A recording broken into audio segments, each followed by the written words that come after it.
That moves directly into The Flash, a fantastic movie that I really love that resets the entire DC universe. Ah!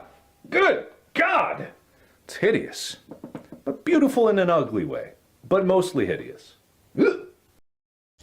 The Flash is one of the greatest heroes in the DC universe. He has such a rich history that loads of people can become attached to, and his adventures on the CW have quote-unquote captivated an entire audience of fans.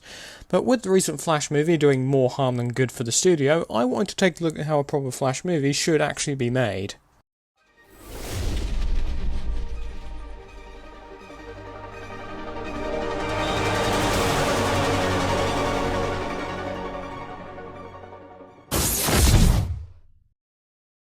Okay, now we've got the cast and an outline for what this movie would have to do differently than other adaptations of the character. So without further ado, let's begin. So Act 1 will focus on setup, as in we'll set up Wally's arc for the story and whether he can be as good a Flash as Barry. On the other end of the spectrum, we'll see the Rogues playing some kind of scheme to steal some really expensive diamond of some kind, and at the end of this part of the story we'll see Wally defeated in a fight with the Rogues, proving he still needs to grow as a hero. Act 2 will then focus on Wally as he has doubts about taking over as the main Flash with Barry gone. In this part of the story we will introduce the Star Labs crew into the mix, and this will be how Wally meets Linda Park. The two were lovers in high school but kind of drifted apart following graduation, and after this Wally talks with Kyle Rayner and then with Iris, and here we would see a flashback about what happened to Barry, that when a particle accelerator went into meltdown he attempted to limit the damage, but at the cost of his own life, and the energy that released from the resulting explosion then gave Wally West his powers. And finally, Act 3 will focus on Wally coming to terms with his own struggles, that he doesn't have to measure up to Barry, but he can be his own version of the hero, because no matter what happens, the world will always need heroes. And with the help of the Star Labs team, and a live-action variant of the Rebirth suit, Wally successfully defeats the Rogues and sends them away to prison. We then move back to the Flash and his sequel titled Gorilla City, when Flash and the Star Labs crew set out to find a team of missing scientists, but come across a group of intelligent gorillas led by Grodd. This eventually leads to Cisco's own dormant mess-human powers manifesting themselves as he takes on the mantle of Vibe to help aid Wally West in defeating Grodd and his gorilla army. With the League all preoccupied, it's time to introduce some new heroes into the story, and I'll start with Green Arrow.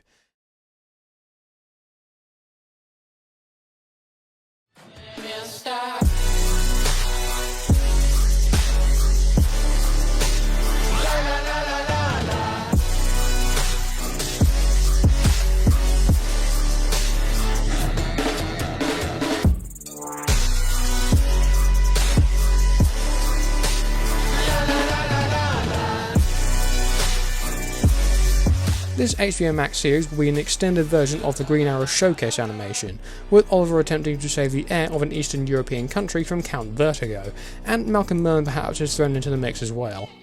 The end of this series would see Bruce approach Oliver and Black Canary, offering the both of them spots to join the Justice League, because that team itself is now expanding.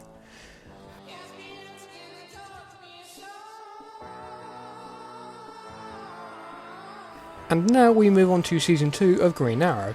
This season is going to introduce John Diggle as a new member of Team Arrow, with Roy Harper also having joined the group in between seasons. So this means that we do have a Team Arrow in my DCU. Now, Season 2 will establish further links to the universe by revealing that Oliver's training actually came from the League of Assassins, which explains how he and Malcolm Merlyn knew each other, as during his stay on the island of Lian, Oliver was Malcolm's student. Now, it transpires in present-day events, from the perspective of Team Arrow, that Malcolm has come out of retirement because the League of Assassins have all been wiped out, including Talia herself, which can also warrant a cameo from one or two members of the Bat family. Now, this series would see Oliver and Team Arrow form an uneasy alliance with Malcolm to investigate who was responsible for wiping out the League. Eventually, Oliver discovers it to be the Ninth Circle, formerly a part of the Court of Owls who split from the group for their own nefarious agendas, and it's revealed in flashbacks that Oliver's own parents, Robert and Moira, were in fact members of this group, and another reveal shows that Robert and Moira left the Ninth Circle and the higher-ups, not wanting to have their existence known, sabotaged the Queen's Gambit, which in turn made Oliver who he is today.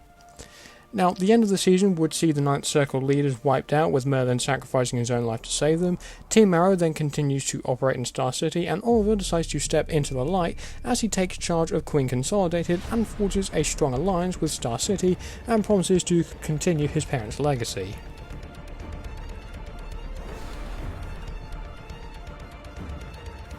And now we cap off our Flash trilogy with the third and final chapter of Wally West's story as the Scarlet Speedster.